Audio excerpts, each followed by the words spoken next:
पाच वर्षात किती अट्रॉसिटीज केसेस आहेत, त्यातल्या जेन्युइन केसेस किती आहेत, ब्राह्मणांच्या अगेन्स्ट किती आहेत, प्रत्येक कास्टच्या अगेन्स्ट किती आहेत ह्याचा सेन्सेस काढा RTI टाकून. गेल्या 5 वर्षाच्या म्हणते मी, 10 पण नाही. कारण हे अख्खं रॅकेट आहे ज्याच्याबद्दल तुम्हाला कल्पना आहे का?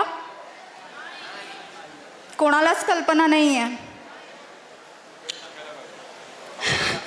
आकडेच सांगते आता.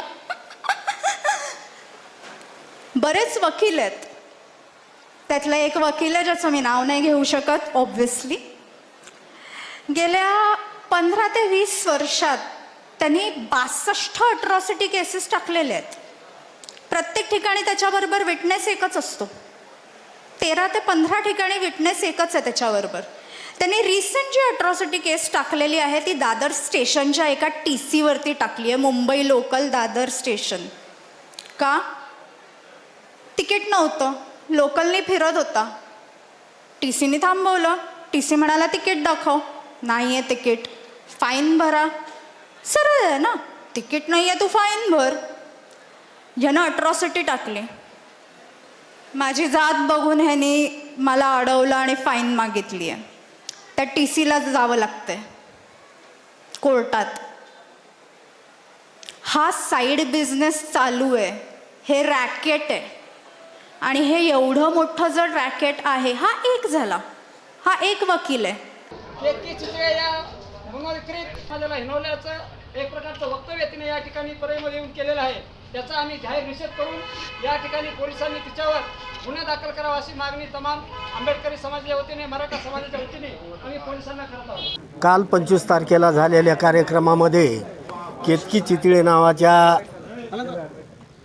अभिनेत्रीनं प्रमुख पाहुणे म्हणून या ठिकाणी बोलवलेलं होतं.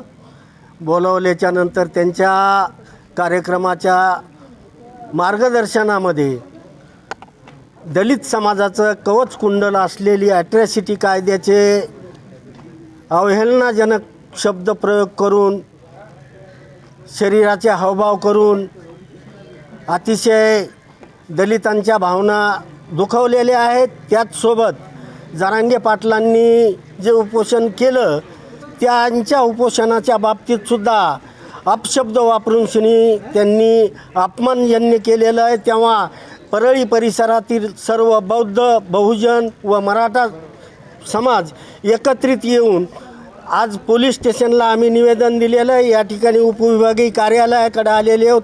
उचित कारवाई झाली नाही आणि तात्काळ गुन्हा दाखल नाही झाला तर परळी बंद व जनआंदोलनसुद्धा या ठिकाणी पुढं करण्यात येईल अशा पद्धतीचं